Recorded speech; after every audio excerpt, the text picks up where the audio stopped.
We're getting into a diaspora conversation this hour, and even as we do, our guest is here, and we're glad that she's here today. We would have liked to have her before, but all the same, she's here today. Comfort Munoru Mwangi is a political commentator, and she's here, and we're talking about Kenyan diaspora view of their country of birth. Comfort, good morning. Good morning. How are you doing? I'm doing very well. Karibu, Sana. Asante sana. Thank you for being here. You're in the hot seat of the Situation Room. Yeah, it feels hot. Already? Yeah. Wait till you hear the questions. But before we get there, let's welcome you to the Situation Room with today's proverb. CT has proverbs that he gets from different African countries every week. We're getting round to the last day of the one for this week. So he'll tell us what that is. You give us your interpretation of the same. We're putting you to work already. Does that sound fair enough? Okay. All right. We do not kill a dog because of its barking. Okay. We don't kill a dog because... We don't... Say that again? We do not kill a dog because of its barking. Yeah, because probably that is also protection. Yes. It's protecting us. Yes. And that is its value. The barking. Don't go kill it. So what do you think that means? It means you be tolerant. Be tolerant. Yes. There you go. The barking could mean something. And so it's sending a message to you. Sending them talking out, speaking out of turn and all that. Just be patient with people. Yeah. Fantastic. All right. So even as we get into today's conversation, you are a political commentator, but you also don't live in Kenya, at least not for most of the time. So you are a member of the diaspora in one way or another, are you not? Yes. Okay. There seems to be a view, and let's just go into, first of all, folks who live in the diaspora have left Kenya for one reason or another, whether it is greener pastures, whether it is work, whether it is education, by relationship, marriage, went with a spouse, all sorts of things. But there's still a thought that's held for your mother country, and being able to hear the different views that have been going around over the last, couple of years, even looking at this, 2.5 year administration. Give us an overview of what diaspora thinking for Kenya is at the moment. Okay, I could also just make a small correction. I actually ran for Senate, Muranga. I ran for Senate and I came fourth out of 7. So I also have my ear on the ground. I'm more like a political junkie, so I know what's going on here. But being out there, I've lived in Germany as well as the US. So I can say I have seen changes over time. I was there when we had Kibaki as the president. I was also there when we had Uhuru. And now, of course, we have these 2.5 years. So we're able to see the trends and what has changed and how our families feel and what is going on. But most of us, we may be far away, but we do follow the politics because we have our families here. We've got vested interest. And so what do you follow? From what you follow, rather, what do you see?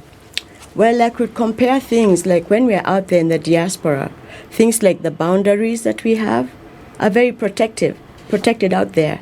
So when we hear that our president has opened the boundaries to anybody from any corner of the world can come here, it's a problem because we know what that means. When people come in, we don't know the exact identification, what they're doing, how long they'll stay, what they'll do when they're here, and how they're going to probably compete directly with us. Other countries out there protect themselves so hard that we feel disadvantaged when we see that our country doesn't understand that, and we're worried about that. And then other things, I could say we also follow the politics of abductions because we also have family here. It's very, very concerning. Very, very concerning how you can grab people off the street, hold them beyond 24 hours, no legal representation. They turn up dead, and we know who is doing it. It's probably the government, because we observe, we also follow the stories. So such things concern us when we're out there from the overview. We also follow the corruption when we see the amount of money that we lose through corruption in such a poor country where people don't find jobs but ghosts get paid. That's really a concern for us. And then when we are called every time, we've seen the calls are increasing for help. So when you see the remittances go up, that is help we're giving, besides the investments that we do. That's very interesting. Yeah. That, because we've been given the numbers over years, and it's in the billions that come into the country every year. And it's even actually counted as a factor towards economic stability in the country, that there's a huge diaspora contribution. But that you say that, yes, when you see the remittances going up, it's not necessarily that folks are doing wonderfully well in terms of the business arena, but that folks on this other end of the pond are asking for help because things here are not looking so good. So the numbers go up because people are there's a distressed. connection between the governance. When things are a bit better, we can see we don't get many calls. But before, we were getting calls from our relatives who are pretty suffering. But then now we're getting the middle class. Middle class are calling us. People are in problems. So when I see that continue, we see, then we want to travel here, then you disturb us at the airport, you don't respect our remittances. That concerns us. Well, our remittances are now up to, they overtake the coffee, the tea. We're number 2, besides the direct foreign investment. Then we come to the airport. Many people have stopped coming, by the way, and we feel mistreated at the airport. When you pull up our things, they want to tax us again. That is, we feel disrespected. Some diasporas in other countries actually get a red carpet, because what they do, they have a straight line. You're diaspora, you have a line for yourself, something like that. The thing about a country like ours is the moving parts are many, and they keep moving. Yes. And if you're looking at it from the position of a citizen, let me talk about myself. Most of the time, I'm actually not sure about the direction that things are moving in. And I say I'm not sure because I may think this is what is happening, but as I look close, I realize what I think is happening may not be what is happening. For instance, at what point do I look at this particular government and place the entire blame of what I see on them? On what do I look at the continuum of government and ask some of these problems emanated before this particular president? And if I were to become a history student, then I would say, but this problem began even before this other one. So am I to judge this leadership by how they're handling what they found? Am I judging this leadership by what it is they said they would do? Am I judging this leadership by the manner in which the executive, that is, they relate to the other 2 arms of government? My confusion. And one would assume that confusion clears up over time, but in my mind it doesn't. Well, I can say, I don't know why you're calling it leadership. It's no longer leadership, the way we're saying. Oh, it is actually. Some form of leadership. Okay, I feel like the democracy here has been hacked over time. I guess globally, within the globe, people are becoming more authoritarian. But us, we have a special angle of tribalism and corruption and impunity. So many things are combined that from out there, we're seeing our country crashing to a halt. But this problem that we have here, you see, the question I'm asking myself is this the first time we're seeing them? That one I have clarity. It is not. And why is this particular one special? Because we're feeling it. When you see a 6-year-old saying the president needs to go, when you talk to anybody, people call us, it's almost like that's a conversation now. I can say it's up to almost 90% the way we feel it. Wow. So your difference is, from to pick up from Siti's question, is not that Kenya has strayed from the path it's been on. It's that it's gone deeper in. Yes. Now let's talk solutions. I think we've sat many times and pinpointed the issues of corruption, tribalism, etc. From a diaspora perspective, and indeed as a Kenyan, as someone who's run for office, what should we do? Because that's the thing that really turns my stomach. What should we do? What should be done? Because, for example, when you talk about phone calls, we get phone calls about healthcare, for example. And in my mind, universal healthcare sounds like a good solution because I'm tired of being called and told there is flu here, there is malaria here, you need to fix. But then when we put in the universal healthcare, there's still a gap. So what is the solution? I think the solution, this probably can really help, is to look for the countries that have done the best practices. And I see the people, the guests who come here, they like to quote Singapore. What they did in Singapore was what you call corporate, the corporate model. And that's what Rwanda also took. That's what the UEA also took, where you run the country on meritocracy. You interview the people, it's what they can do. You look at their history, what can they do? So the president is the CEO of this company, and we are the board of governors, the members of the board, we the citizens. Then you move down to the CSs. We should have experts there, not people being put there because of their tribe, what they can do, how much they gave to the campaign. And then we move on to, then we have the MPs. There should also be members of parliament who articulate, who are able to represent the people on matters that need to be done for the country. It's very crucial. The MPs are very crucial. But when we put there people who are not able to contribute to the debate, who are pocketed in the bathrooms, because we hear they're given money in the bathrooms, then we move on to the Senate. We find that everybody has been compromised. Now it's the season to compromise the judges, the Supreme Court and all. We are observing from out there, and we are concerned.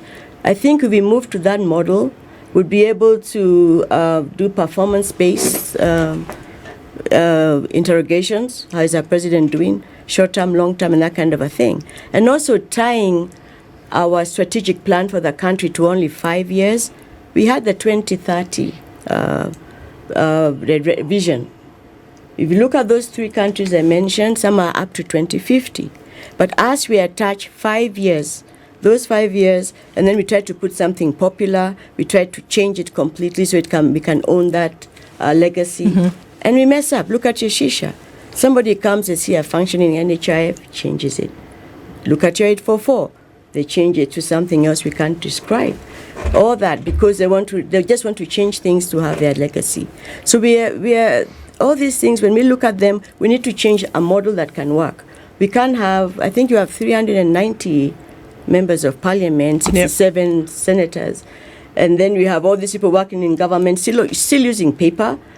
We need to look for ways to digitalize everything and move to a different economy where we are headed. You'd be amazed at how digitalized we are. Do you know that our entire judiciary is actually digitalized fully? We are quite digitalized.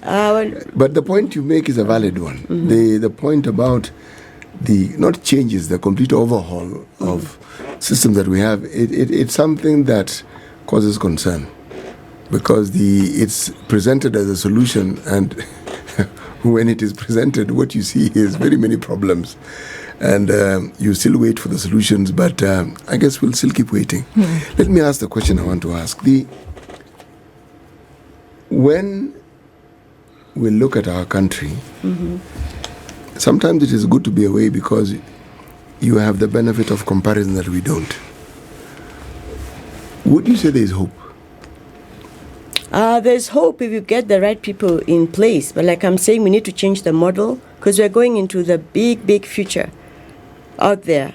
But the way we are doing things based on our 44 tribes, grouping together so that we can get in. I think the current president has made it very rosy that you go there and you can really make money.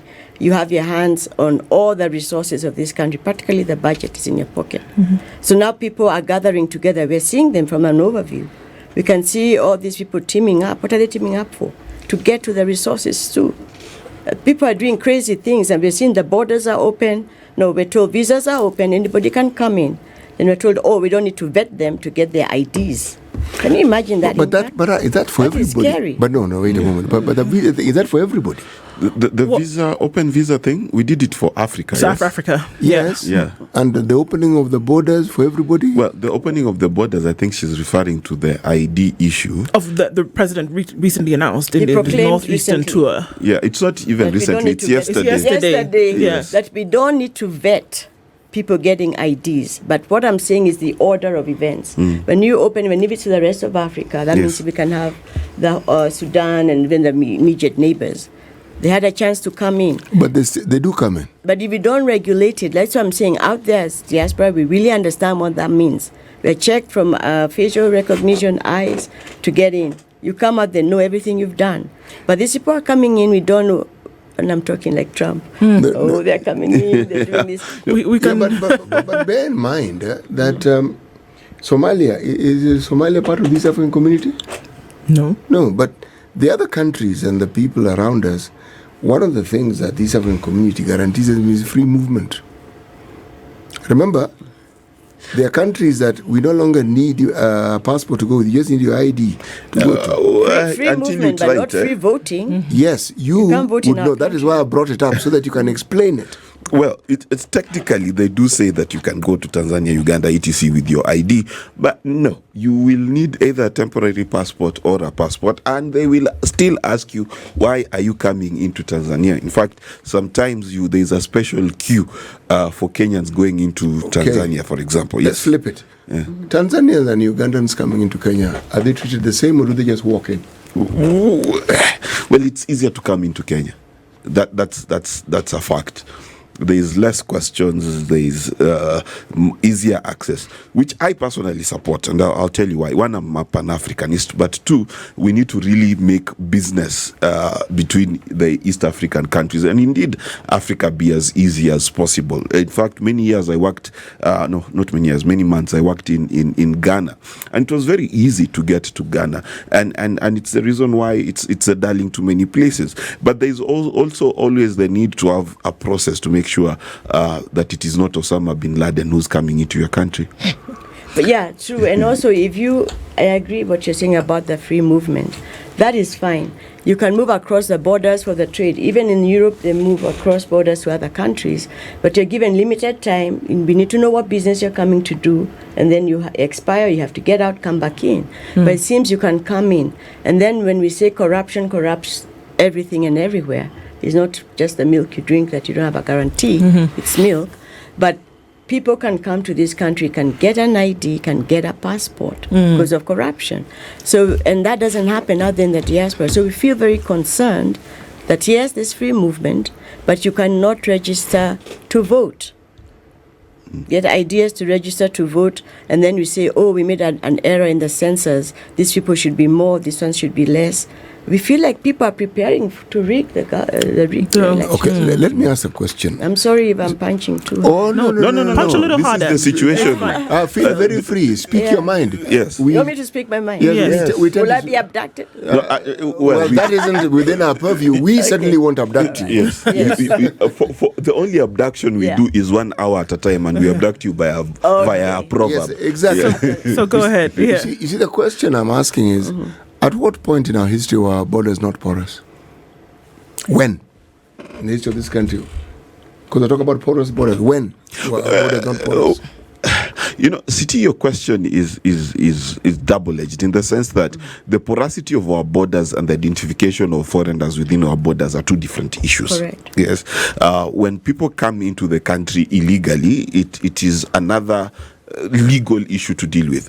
When people, for example, let me talk about Busia, for example. If a Ugandan from Busia is able to get an Kenyan ID simply because there's not vetting, those are two different issues. They may seem similar, but in the eyes of the law, they are very different, because if I am Ugandan and I'm able to get a Ugandan ID and then I come get a Kenyan ID, I've got dual citizenship. There are many other legal implications. So it may seem like the same conversation, but it's not. To you, it doesn't. But in all honesty, is it really a different conversation? Yes, it is. It is. It is. It is significantly different, and it is significantly different. I'm acting like I'm a guest, but it's significantly different because I'll let you answer. Because when you get an ID, you can vote. For example, you can open a bank account in certain situations. While if you come in illegally, you can't do those things. But I am not the guest. Yes, you can come to trade, identify yourself as from Uganda, and then you come in, you do your trade, and you get out. But now we don't have a proper way. These people, they're coming in, and then they can stay longer. Then they say, "Oh, I can even get an ID. I can be." That is not normal. In this region, we house some of the biggest refugee camps, and Kenyans don't live in those refugee camps. It's our neighbors and people who come probably from this continent. And those numbers are not actually decreasing. The very thing that we seem to be saying we want to protect ourselves against people coming in and causing instability, these people come in because of the complete opposite, because they feel this country is stable. Well, I mean, and beyond that, feeling that it's stable, then the president has gone ahead and said, well, then, you know what? It's all right. You can actually come in, whether you felt it was stable or not. Yes. If you're presented with an opportunity. Yes. And is that a fear that we're talking about now? Yeah. Yesterday, the president at the border said, you know what? It is all right. We're going to remove the vetting cap. You know, come in, get an ID. Now, his intent, from what you're seeing, it may be totally different. Yes. However, why is that a scary thought to embrace? Because now, when somebody has an ID, they can go to Kenyatta Market, they can open a business to sew clothes and compete directly with the people who do there. They can take up jobs, they can open a shop. And that kind of thing. We don't have systems in place that you're coming in to do some trading and then you're leaving. But you can't come, then get an ID and stay here. We don't know how much our country can hold. Like I'm seeing that it's getting more crowded and how much it can support all this. But it's not regulated. We also don't know who's coming in. We need to have femicides where people are chopped up. We're seeing things we've never seen before. Yeah. We're going to take a break in a bit, but let me ask you this, Comfort, is that a lot of the Kenyans who live in the diaspora live in societies where governance then takes sort of a citizen-centric approach, whereby citizens are involved in the government down to the very lowest level, that you can talk to your council, chair, you can talk to you can walk into the office and say, hey, this is not going the way in which we had been told that it was going to go. You have regular weekly sometimes ward meetings where you're down to, because the equivalent of an MCA is talking to the neighborhood about plans and achievements and things like that. This is reality. That's reality. Why do we see that can't happen on this side? Yeah, I feel 5 years is too long for somebody to play around for years. The last year they start campaigning and take it. We should have that. If we could amend the constitution, we should have a midterm where we actually check how our MP did and how, or even have a platform where we are communicating directly. We're seeing what they're doing with the money, what they did today, because we have that in the diaspora. We know exactly what is planned for the small region you're in and wherever you are. Some transparency, some accountability, some feedback. We give them feedback what they're doing, where they need to correct. We don't have that. Here, in fact, I think the MPs are busy going for meetings everywhere. The president is, wherever there's action, they hardly go back home now because of political issues. There's a lot going on and people are not feeling represented here. And it's going to take 5 years. It's going to take 5 years to do that and get that done. All right. We're having a conversation this hour, and Comfort Mwangi is our guest this hour. And we're talking about, so Kenyans who live in the diaspora and what they feel about the happenings within the borders, and questions in terms of what you can do about it. If there's something that you see that makes you uncomfortable, coming together in unity, whether it's in diaspora or within the country, how will we go about that? And looking at conversations around, or rather involving ourselves in conversations around the Kenyan diaspora and what the feeling is about what's going on in the country. And we've talked about certain things, and a lot of times we lament about things that are happening, and we're trying to go towards a solution-oriented thinking or solution-oriented conversation, that I can look at something and I can hear the dog barking, but am I actually going to go and look for what is causing the problem and how can I fix it? If there's a hole in the fence and the dog is barking because somebody's tried to stick their foot in it, am I going to go fix the hole? Well, likely, because I've heard the dog bark. So the dogs are barking, right? And so what are alternatives then for this governance that we see that may have an issue here or there? What are we saying could be possible solutions? I think one of the solutions, like I said, was to downsize. And then, like in another channel, I talked about Texas being the size of Kenya, and it's run by only one governor, and these are 31 million people, one governor. He does not take the cars home. He has 2 cars only, official cars. He drives to work with his car. This is somebody governing 31 million people, just 20 million more than our president. Just a second. We have overrepresentation here.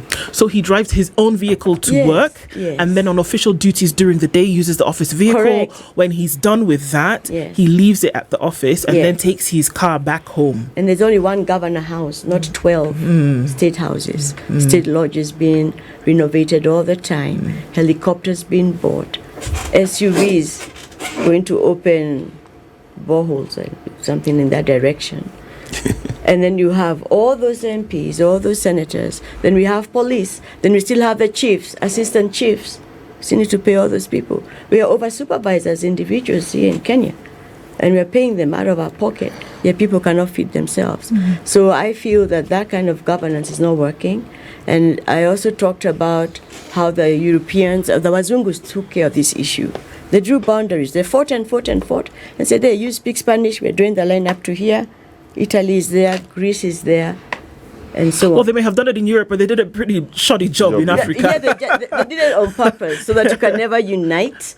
So you see, you have people in Ethiopia who are your relatives, or in Uganda. And then when one area fought too much, Yugoslavia, they all went in and helped them split. Serbia, and they helped them out there. And then even in the US, we have the red states and the blue states. We have that. But now here we're broken down to counties, where you have Aluya, Giriama. Everybody has their little government. So the small tribes, what do? I feel so sad when you just talk, now it's Mulembe, they've got the numbers. Let's combine with that one. Let's open up. Let's give this one's ID. We need all these numbers. That kind of mindset will not take us to the year 2030 and so on. We're on the wrong trajectory. That's what I'm saying. Consider for a second that the countries you refer to had the processes that they went through to get to where they are. Yeah. And that what you're describing is the process we are going through to get to where we want to go. Because the idea of who comprises or what constitutes a leader on this continent is very different from the countries that you refer to. And the way in which we relate to our leadership, I'm referring to political here, is very different from the way the people in the West. My question, are you then suggesting that we should relate to our leaders the way people in the West relate to their leaders? Yeah, the world has opened up. People are moving. People are seeing real time what's happening here. I cannot be in Europe and not be grabbed off the street and found dead with my hands tied up and my lungs full of water, drowning. And people make noise and it still continues. We're seeing it.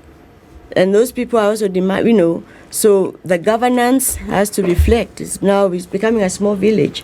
Other people now will say, I can't go to that country, this happens there. We are opening up and we are starting to question. We have our Gen Zs too in the diaspora. And they're communicating, now they're getting aware.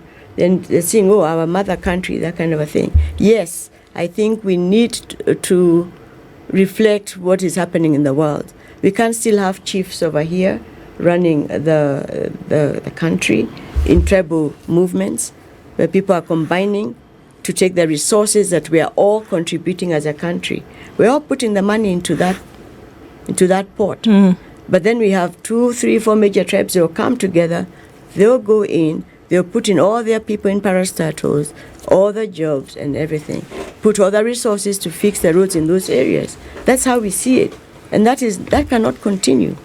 We would like to change the model to a corporate business. You can be fired, you can go to jail. That doesn't happen. If you're talking about an ideal situation, what you say makes sense. But even people in these so-called big tribes, when you talk to them, that development you're speaking of, they'll tell you they have not seen it. If you're talking about people, the difference is places that have never seen roads that we refer to as good roads. And some will tell you, even these roads that you say that we have in our country, and yet we're a big community, we don't actually see them. But you see, what I find strange, though, is sometimes we heap, and in this country we do that a great deal, we heap blame on the executive for seeking to control and probably controlling the other two arms of government. How is it their fault exactly? Well, we have devolution. We have devolution, and the money that was going to the devolved counties. Yes. The executive went and chopped like 38 billion with the support of the senators. They all raised their hand, just take a chunk. Then they're complaining that they can't pay the debts and all that stuff. It is so corrupt. The whole thing is corrupt. It's Africanized. Maybe if you want to say that. I don't know what it is. No, that's not what I'm saying. It's something that is not sustainable. Comfort, that's not what I'm saying. What I'm saying is this. The executive, if you now live in America, you see the executive that mirrors our own executives here are in power. Most executives across the world pretend that they are not that way inclined. And the so-called founding fathers of those nations understood what could happen if somebody doesn't have checks and balances. That's why they brought about constitutions and checks and balances, and even this idea of arms of government for that very, very purpose. The independence is given to these arms of government through the constitution. It's there, it's yours. Yes. You can do it as you see fit. Now, when you sell it down the tube, or when you decide that you will allow someone to influence it, if we're to point fingers, who should we point a finger at? Well, look at when we're doing elections there's a limit you can give somebody in this country. No, I'm saying now, I'm telling you that Yes. these are things we need to adopt. Even when Mr. Trump, President Trump, our president, when he came in, he has to stop all his businesses, put them aside. He can't do business. So we're told. But we have, we don't have it. We have our president who is almost even running hair salons in that. He's in the hotel business, he's in the catering, he's in the insurance, he's all that. When does he have time to run the country? Everybody is in those businesses. Yes, but there is no president in this country who has not run. We only have one president in this country. I'm just saying that if we have democracy, we have the check and balances you're talking about. Yes. Remove the money, focus on the work, because you cannot do that. You cannot run a country at the same time. It's a conflict of interest. That's why they're going to put people who will work with you for the tenders, people who do this, move around for you. It's a mess. You see, the point you make is a valid one. But let me perhaps simplify what I'm trying to say. I'm trying to say that what you're saying is true. And the checks and balances should be there. And they were there, even when it comes to election spending. When the Uhuru government came in, that is one of the first things they got rid of. It was there. We had, the constitution took care of many of these things. Yeah. It was gotten rid of. We had an ethics and morality section of our constitution that was, if applied, guaranteed the very things you're saying. You muck around with funds you're dealt with. That same government of Uhuru made sure that it was so watered down, you can hardly do anything with it. And any attempt you make. Now, this government seems to just be taking advantage of what already exists and probably adding a little bit of their own. I am not saying that these things are good. I am saying we have a constitution that has given citizens the ability to elect their leaders. Correct. We have a constitution that has allowed us to have 3 arms of government which are independent.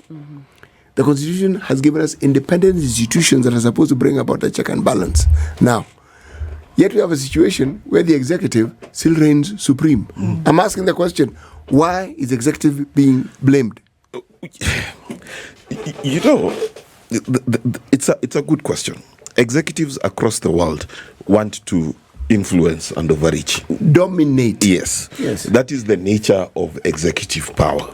And I think what we're talking about here is that the Kenyan people, diaspora or not, are saying that we, the people, which is the most important part of any constitution, is we, the people, are sovereign, and we are saying certain things that are not kosher for us. And the question we must really ask, and this is the question I'm going to ask, is number one, how can we empower the people? Right? And I'm talking about the Gen Zs, the young people. I'm talking about the older people, non-retirees like CT. Right? I hear you. Then how can we bridge this gap? I think that's what I would like to hear. How do we bridge this gap? Because there's so much complaining, there's so much pain. How do you bridge the gap? Yeah, first of all, I'm an educator. I'm into technology. I've been to MIT for AI, and AI might be the solution, not the problem. How so? And I'm going to go into that. But as you're talking about the Constitution from 2010, we have the beauty of learning all these things that we've learned in the last 10 years to now 13 years from this constitution, we have amendments. Now is when we need to sit back and all this rot and interrogate how we got here. We say, okay, now we need to have the 2-term, midterms, that kind of a thing. We need to remove money when you're coming into government to govern. We need to have you reach a certain academic level. We need to background check what you can do. Those are things we can do when we now sit down and do the amendments to this constitution. Now going back, being an educator, and I've seen the situation here about the jobs and the youth, who are almost 70%. And they're all very tech savvy because I know how they're able to manipulate AI and drive the president and other people crazy. But we should not fear AI because it's going to first take away a lot of jobs. The jobs we don't have are going to go, but it's going to change the form. It's going to come back in a different form. Just the way we didn't have combined harvesters, but we had people harvesting, but it didn't become a problem. So I saw one of your guests here talking about agriculture and sending 1.5 million goats to the UEA. We have, maybe you saw it, that the president signed 200,000 acres off and gave to the UEA. The UAE. Yeah, UAE. Yeah. Do you know that? Give. Yes. The Gulana. It's called Gulana Gulana. Kulala. It happened. What do you mean gave? Leased for 99 years. Leased. Okay. And I was saying that there is now that the trade balance is crazy because the UAE, they give us petroleum, they give us, that's what we get from them.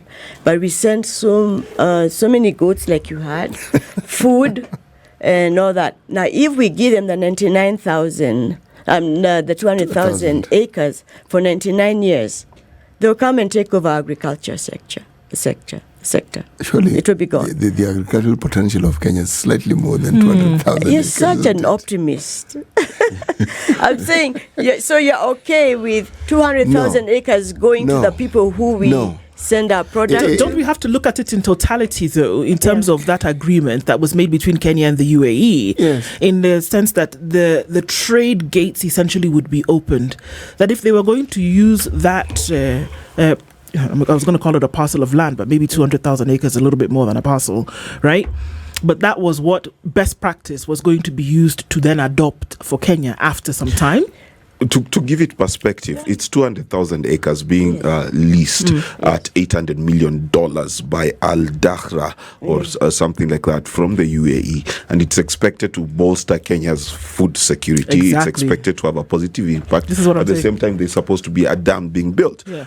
So on the surface, it looks like a good thing for Kenya. It is all part of the whole Kenya UAE deal. I beg to differ because this is our land. We have youth here who don't have a job, but we're bringing other people here to farm on our land and then sell it to us, and then we're very happy about that because we eat the food. That thinking is done that is going to mess us up. I was going back to the AI. If the youth could understand that agriculture could be a solution, make it, sexy, make it attractive, there are lots of billions to be earned there. And using technology, using the drones to map up the areas, the fertilizer, the Internet of Things, what makes you think the youth are interested in agriculture? Why? Because they've not been presented properly. They're all looking for jobs. They want paper job to work in an office. By the time you've gone to school and you've acquired even... You are captured completely by the Muzungu. The very basics of education. Very many Kenyans have land. It may be small, but they have land. The bulk of people who are farmers in this country are what you call subsistence farmers. And the age group of people who used to farm, people my age, we are a dying species, okay? We will soon be extinct. The majority whom we speak about, the youth, if in their numbers they were interested in farming, this farming we refer to as, what name did I give it? Subsistence. Yes. One could see a great deal because many of them actually have the knowledge. I don't see that big an interest in young people in farming in the country. Then we make them get interested. Let me talk about Tanzania, the president there. Yes. Magufuli began that program for the youth, betterment of the youth. It's actually based on agriculture. It's providing almost 10 million jobs for the youth. These are the youth. I think it's good to have a woman as a president who think that way. You what Tanzania did was, listen, hold on. We've heard you. What Tanzania did was, what she did now is that they provided 700,000 acres from the government, gave the youth pieces, provided the seeds, provided the funding, the agriculture. And now these youth are able to now not only sell the food back to the government, make money, solve the what do you call the food shortage in Tanzania. It's called food security. Food security. But then now, those youth can't even marry. Here, the youth they can't even marry. They can have a home. They have an income, 10 million. From the soil we have there. What are we doing here in Kenya? We're leasing so that people can come and work on it, and then they can take the money back out of the country. If I take the view, and then they just keep looking for a paper job. If I take the view that your views are somewhat representative of people in the diaspora, let me ask a direct question. The diaspora remittance places us fifth on this continent when it comes to the countries that actually remit money back, which means a great deal of money. Are people in the diaspora willing to support a president of their choice to vie for an election year? Someone who meets the qualities that... Rally around a particular candidate, for example. People who... We are told by diaspora the sort of things we need to have, the view we need to have. Is it possible for them to support? Because all this money coming in, can they support a candidate, somebody who represents these values that they speak of? The money coming in is not that we put it all together and say, oh, now we've got the 80 billion that we put it together. No, it is me sending money for your toothache, somebody sending money for unga. It's not there, but the investments that we have, as investors, we're also going to pull out because of taxes, the same reasons the other investors are taking off from. So that remittances may shrink if we continue having this governance. But the other one of somebody calling, I need unga, I need school fees, I need to go to the hospital because of shisha not working. May I see the opposite happening? That one will remain with there. The current president you guys have in the States, you're going to come back. She's not in the Gaza Strip. So. That one is going to clean it Or up. Greenland. Or Greenland. Or Canada. The Gulf of Kenya. It's going to be a nice 4 years. Do you see that though? Because that's the thing. Again, if we're going to point, really quickly in the direction of, solution-oriented conversations that I think need to take root and need to be the star of anything that we do moving forward. And that is rooted in the people who essentially will lead. Yes. There needs to be unity around then that kind of person or those persons. How will that happen? And we have to be asking that kind of question. Because it's down to money. I ran for office and know money. It was very difficult. You can hardly talk. They just want money. Money. So if you want to get many people, then you start stealing more money so you can give it to them the next round. That's how it happens. Because they want crazy money. But we need to change that conversation. Like I'm saying, if we take the best practices from those countries, Rwanda, Singapore, and UAE here, and run it as a corporation, we'll be busy doing our other businesses there with a functioning government. But now we have education, nobody's focusing, we don't have experts. Our CSs are not experts in what they're doing. They're just not. They're just the right tribe. They're not experts. Maybe they're experts in that tribe. They really are not. Then there are things that we need to... somebody, the Minister of Agriculture, they've never even planted one seed in the ground. How do you know? I'm just... how do I know? Because actually, I'm a political nut. I check. If you made the Minister of Health, there's the former Minister of Health did an online something, I don't know, from Turkey, maybe a printout of a certificate. I don't know where they get it. Hey, my good friend Mutaikagwe, how many seeds have you planted? All I'll call you right. to find out. Well, I mean, these are the conversations I'm that just we saying should it's not have. Bring up connected some of to these. the- Absolutely. Comfort Munoru Mwangi, a political commentator, has been our guest this hour. Just looking at what the thoughts from around are and how we should actually bring out some of these conversations. Thank you for being here this morning. This is the Situation Room, the only way to start your day.